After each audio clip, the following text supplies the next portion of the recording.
Cintailah pekerjaan Anda, begitu pesan orang bijak, dan itu yang kini menjadi pedoman Samijan.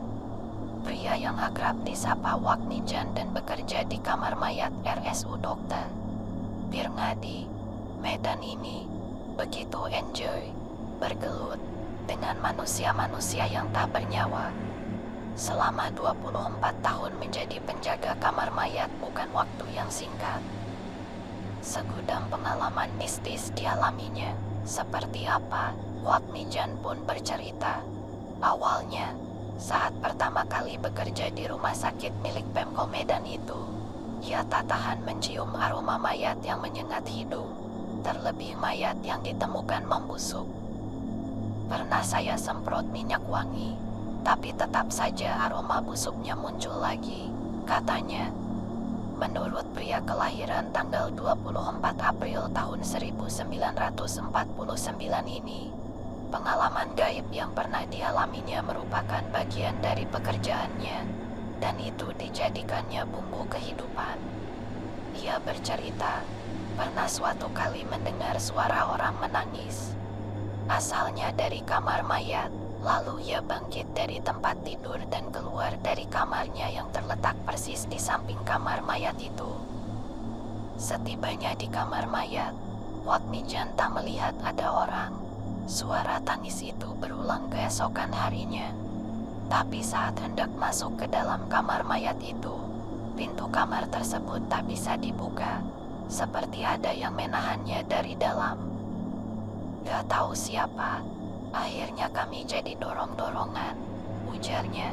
Kisah mistik lainnya, suatu malam pintu kamarnya diketuk orang dari luar. Tapi begitu dibuka, tak seorang pun yang terlihat. Bersamaan dengan itu, Wak Mijan mencium aroma bunga kantil. Pernah suatu sore, persisnya menjelang maghrib, saat itu hujan gerimis. Seperti hari biasanya, Wak Mijan menikmati secangkir teh dan duduk santai di luar kamarnya. Sedang asyik ia melamun, tiba-tiba sesosok bayangan melintas. Sosok tersebut menyerupai pegawai kamar jenazah. Karena menganggap sosok itu pegawai kamar mayat, Wak Mijan cuek. Tak berapa lama sosok itu kembali melintas. Saya panggil gak melihat, saya kejar kok malah hilang. Kenangnya yang mengaku. Tak jarang televisi dan tape di ruangannya menyala sendiri. Karena seringnya mengalami keanehan, Wak Mijan pun tak lagi menganggapnya serius. Sudah biasa, imbuhnya singkat. Walau sering merasakan dan melihat penampakan makhluk halus, Wak Mijan tetap mencintai pekerjaannya.